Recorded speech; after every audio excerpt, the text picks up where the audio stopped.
Sejam muito bem-vindos, eu sou o Dr. Christian Magno e ao lado do Dr. César Magnoli, quero convidar você para mais uma aula exclusiva da AvaMeds. Esta aula pode mudar completamente a forma como você, profissional da saúde, avalia pacientes com cefaleia no pronto-socorro. Mas ela também é muito importante para você, cidadão, a nível de informação, porque a informação correta pode salvar uma vida. Ao final deste conteúdo, você será capaz de reconhecer os principais tipos de cefaleia, identificar rapidamente os sinais que indicam risco de morte e saber exatamente quando investigar, solicitar exames e iniciar a conduta adequada. Mais do que decorar diagnósticos, você vai aprender um método de raciocínio clínico que poderá aplicar no seu próximo plantão. Porque na emergência, o médico que faz as perguntas certas toma decisões melhores. E decisões melhores salvam vidas. Então, vamos direto ao que realmente importa. É com você, Dr. César Magnoli. Obrigado, Dr. Christian. Nesta aula, vamos conversar sobre um dos sintomas mais frequentes encontrados no pronto-socorro, a cefaleia. A dor de cabeça corresponde a aproximadamente 2 a 4% de todos os atendimentos realizados na emergência. Mas existe um conceito que todo médico deve guardar desde o início da sua formação. O objetivo do médico da emergência não é diagnosticar enxaqueca. O verdadeiro objetivo é garantir que nenhuma causa grave de cefaleia passe despercebida. Porque algumas dores de cabeça representam apenas uma cefaleia primária, mas outras podem ser a manifestação inicial de doenças potencialmente fatais. É exatamente essa diferença que vamos aprender nesta aula. Antes de qualquer conduta, precisamos entender como as cefaleias são classificadas. Didaticamente, elas são divididas em dois grandes grupos, as cefaleias primárias e as cefaleias secundárias. As cefaleias primárias não são provocadas por uma doença estrutural do cérebro. Elas representam doenças próprias do sistema nervoso, sem uma lesão intracraniana como causa. As principais são a enxaqueca, a cefaleia tensional e a cefaleia em salvas. Já as cefaleias secundárias acontecem como consequência de outra doença. E são justamente essas que mais preocupam na emergência, pois podem indicar situações graves como hemorragias, infecções ou doenças vasculares. Vamos começar com a cefaleia em salvas, que é considerada uma das dores mais intensas da medicina. Normalmente o paciente entra no consultório extremamente inquieto. Diferente da enxaqueca, ele não consegue permanecer parado. A dor costuma ser unilateral, localizada ao redor de um dos olhos e tem início de forma intensa. Além da dor, é comum observar lacrimejamento, hiperemia ocular, congestão nasal e sudorese facial do mesmo lado da crise. As crises acontecem em períodos chamados de salvas, podendo ocorrer diariamente durante dias ou semanas. No pronto-socorro, o tratamento de escolha é o oxigênio a 100% em alto fluxo, associado ao uso de triptanos, principalmente o sumatriptano, quando não houver contraindicações. A analgesia também pode ser utilizada como complemento do tratamento. Agora vamos falar sobre a enxaqueca. A enxaqueca costuma produzir uma dor de intensidade moderada a intensa. Na maioria das vezes, é unilateral e apresenta característica pulsátil. Outro aspecto importante é que a dor piora durante atividades físicas. Muitos pacientes também apresentam náuseas, vômitos, fotofobia e fonofobia. Em alguns casos, a crise é precedida por uma aura, que geralmente se manifesta por alterações visuais. Após afastarmos sinais de gravidade, o tratamento na emergência pode incluir anti-inflamatórios, dipirona, antieméticos, como a metoclopramida, hidratação venosa e, quando indicado, triptanos. As crises costumam durar de algumas horas até vários dias, se não forem tratadas adequadamente. A terceira cefaleia é a cervicogênica. Nesse caso, a origem da dor está relacionada às alterações da coluna cervical. O paciente geralmente relata que a dor começa na região da nuca e vai irradiando para a cabeça. Na maioria das vezes, essa irradiação acontece de forma unilateral. Também é muito comum o paciente referir sensação de peso na cabeça, limitação dos movimentos do pescoço e, em alguns casos, dor irradiando para o ombro ou para o braço. Quando identificamos esse padrão clínico, o tratamento inicial inclui analgésicos, anti-inflamatórios, relaxantes musculares, além da correção da causa de base e da fisioterapia quando indicada. É importante lembrar que o tratamento não deve se limitar apenas ao controle da dor, mas também à abordagem da disfunção cervical responsável pelos sintomas. A cefaleia tensional é, sem dúvida, a mais frequente na prática clínica. O paciente normalmente descreve uma dor em aperto, como se houvesse uma faixa comprimindo toda a cabeça. Ao contrário da enxaqueca, essa dor costuma ser bilateral. A intensidade geralmente é leve ou moderada. Outro detalhe importante é que ela normalmente não piora durante atividades físicas e raramente está associada a náuseas. Alguns pacientes podem apresentar apenas uma discreta fotofobia. O tratamento costuma ser simples e inclui analgésicos, anti-inflamatórios, além da orientação sobre controle do estresse e melhora da higiene do sono. Apesar de ser a cefaleia mais comum, ela também merece uma avaliação cuidadosa para excluir outras causas antes de definirmos a conduta. Dicas práticas para o pronto-socorro. Independentemente do tipo de cefaleia, todo atendimento deve começar com uma anamnese detalhada e um exame neurológico completo. Durante essa avaliação, procure sempre identificar sinais de alarme. Dor de início súbito, a pior cefaleia da vida, déficit neurológico, febre e rigidez de nuca. Esses achados aumentam significativamente a possibilidade de uma cefaleia secundária e indicam a necessidade de investigação imediata. Nunca se esqueça de que, no pronto-socorro, nosso principal objetivo não é apenas aliviar a dor.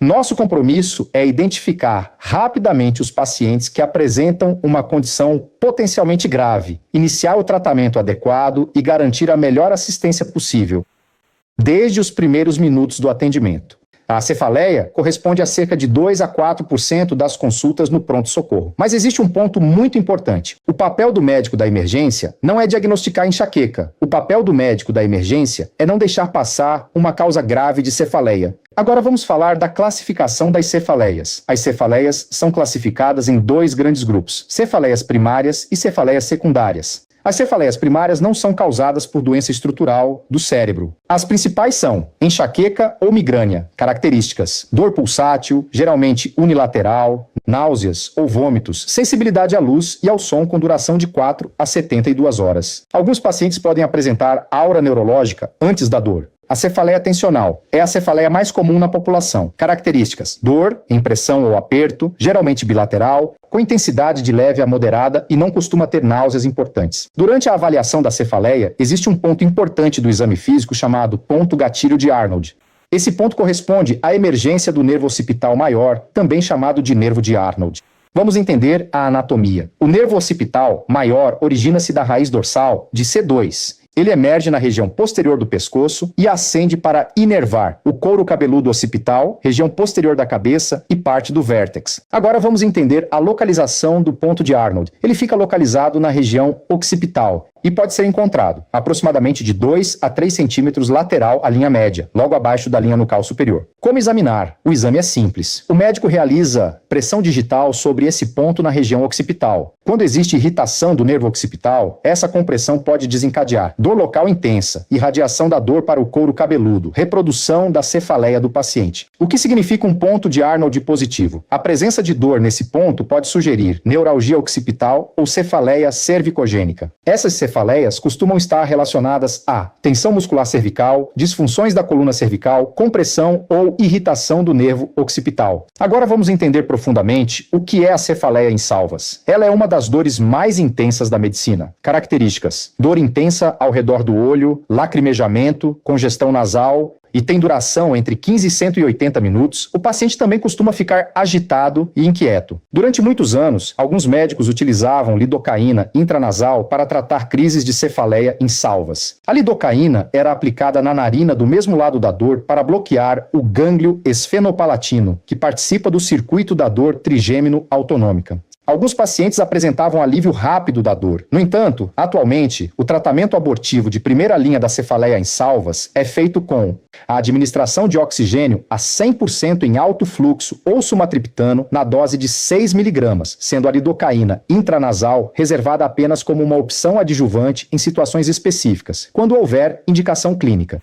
Agora, vamos mudar completamente o nosso foco. Até aqui discutimos principalmente as cefaleias primárias. Entretanto, na prática da emergência, as cefaleias que realmente exigem maior atenção são as cefaleias secundárias. E existe um motivo muito claro para isso. As cefaleias secundárias podem ser a manifestação inicial de doenças potencialmente fatais. Nesses casos, a dor de cabeça não é a doença em si, mas sim o sintoma de uma condição subjacente que precisa ser reconhecida e tratada rapidamente. Entre as principais causas de cefaleia secundária estão hemorragia subaracnoide, dissecção de artérias cervicais, trombose venosa cerebral, meningite ou encefalite, tumores cerebrais, hipertensão intracraniana, glaucoma agudo, arterite temporal, crise hipertensiva grave e o uso de drogas estimulantes como a cocaína. Diante de qualquer paciente com cefaleia, o médico deve sempre procurar pelos chamados red flags, ou sinais de alerta. Esses sinais aumentam significativamente a probabilidade de estarmos diante de uma cefaleia secundária e indicam a necessidade de investigação imediata. Devemos suspeitar de uma causa grave quando encontramos febre, déficit neurológico, alteração do nível de consciência, início súbito da dor, a pior cefaleia da vida, início da cefaleia após os 50 anos de idade ou uma mudança importante no padrão habitual da dor relatado pelo paciente. Outro conceito extremamente importante na medicina de emergência é a chamada cefaleia sentinela. A cefaleia sentinela pode ocorrer dias ou até semanas antes de uma hemorragia subaracnoide. Isso acontece porque pequenas rupturas de um aneurisma cerebral podem provocar um sangramento discreto, suficiente para desencadear dor, mas ainda sem produzir uma hemorragia maciça. Por esse motivo, reconhecer essa apresentação clínica pode representar uma oportunidade única de diagnóstico antes da ocorrência de um evento catastrófico. As características clássicas da cefaleia sentinela incluem início súbito, dor intensa, uma dor claramente diferente das cefaleias habituais do paciente, e melhora espontânea após algum tempo.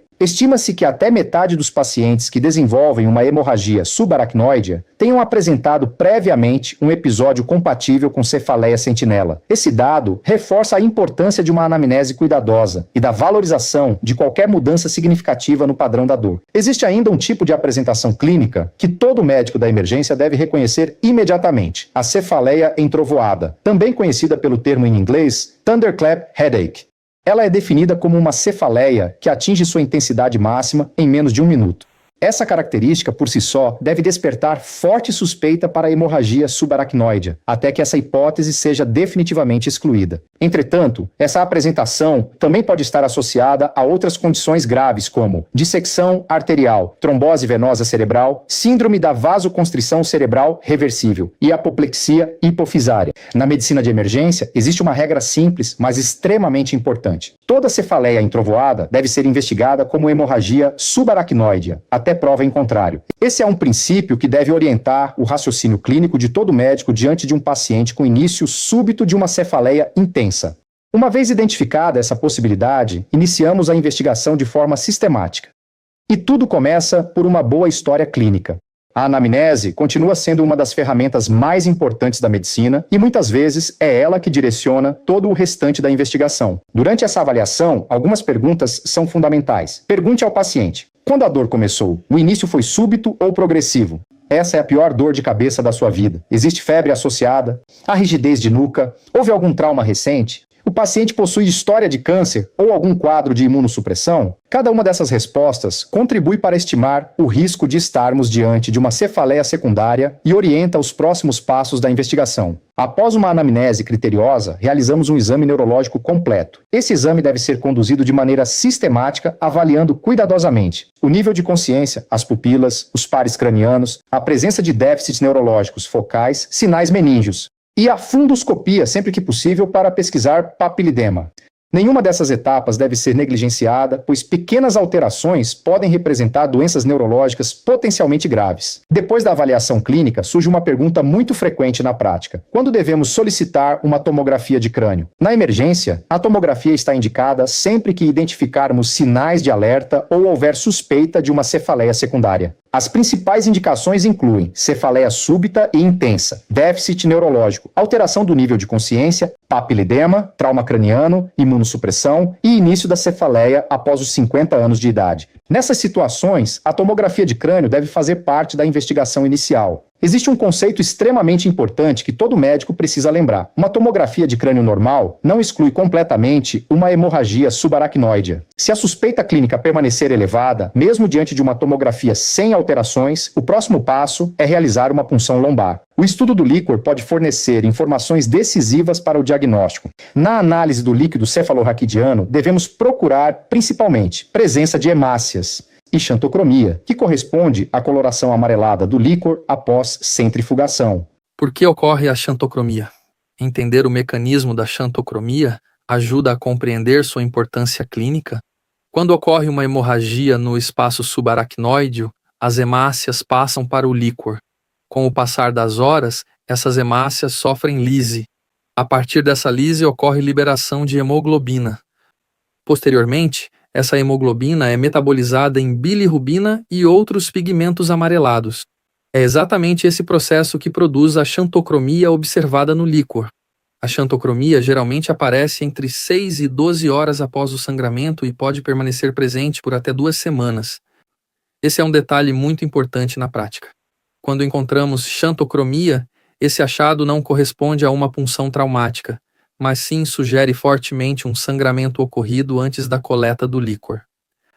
Sua principal associação é a hemorragia subaracnoidea, especialmente quando a tomografia de crânio é normal, mas o paciente continua apresentando uma cefaleia altamente suspeita. Agora vamos falar da cefaleia associada à síndrome de Horner. Outra associação extremamente importante na prática clínica é a cefaleia acompanhada da síndrome de Horner. Sempre que essas duas condições estiverem presentes simultaneamente, o médico deve ampliar imediatamente o seu grau de suspeição diagnóstica. A síndrome de Horner é caracterizada por uma tríade clássica. O paciente apresenta a seguinte tríade clássica. O primeiro sinal da tríade clássica é a ptose palpebral, que consiste na queda da pálpebra superior, pupila contraída, conhecida como miose, e a diminuição da sudorese facial, também conhecida como anidrose. Reconhecer essa associação é fundamental durante a avaliação do paciente com cefaleia na emergência. Vamos dar continuidade ao nosso raciocínio clínico abordando algumas associações que todo médico da emergência deve reconhecer. Cefaleia associada à síndrome de Horner. Quando um paciente apresenta cefaleia associada à síndrome de Horner, esse achado deve sempre chamar a nossa atenção. A síndrome de Horner é caracterizada pela presença de 3 sinais clássicos: ptose palpebral, miose, ou seja, pupila contraída, e diminuição da sudorese facial. Quando essa síndrome aparece acompanhando uma cefaleia, devemos suspeitar principalmente de dissecção da artéria carótida.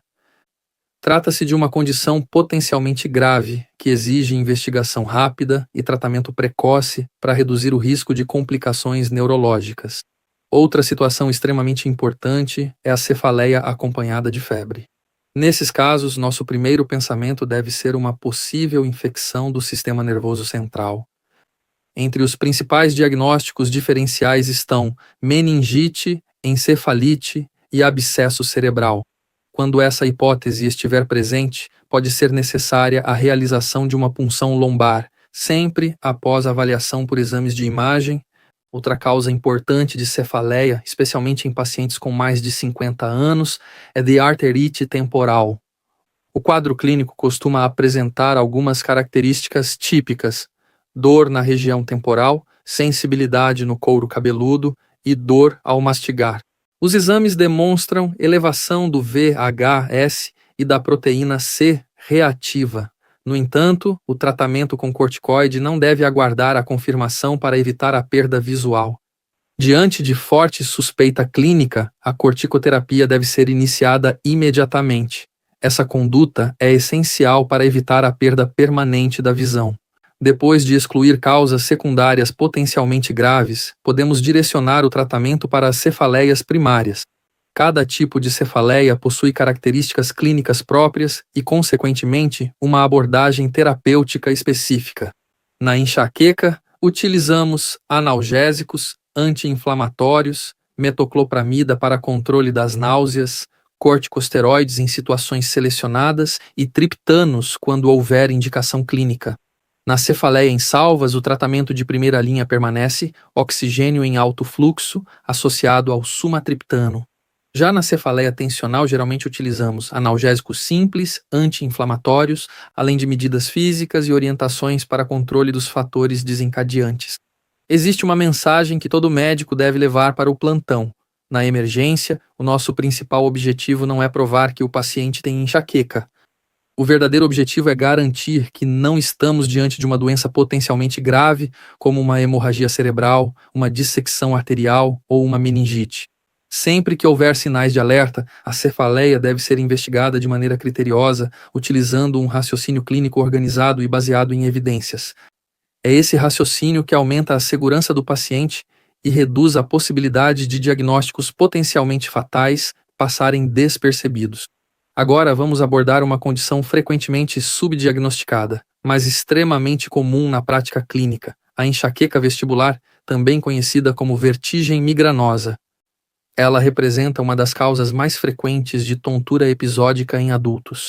A enxaqueca vestibular é definida como uma síndrome em que pacientes com história de enxaqueca passam a apresentar episódios recorrentes de vertigem ou tontura que podem ocorrer tanto na presença quanto na ausência de cefaleia.